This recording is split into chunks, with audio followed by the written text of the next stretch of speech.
পুলি আমি সে স্টিমে 10 মিনিট মতো দিয়েছি। এটা এটা অ্যাডাল্টের জন্য করেছি। ভিতরে ওই সন্দেশের পুর দিয়েছি।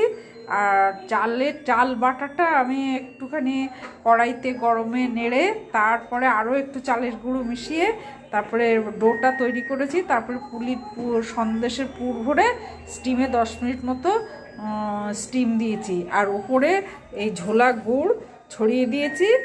আর আরও বাটিতে করে নিয়ে এই ঝোলা গুড় দিয়েই এগুলো ভালো লাগবে। আর এইটা করেছি আমি বাচ্চাদের জন্য।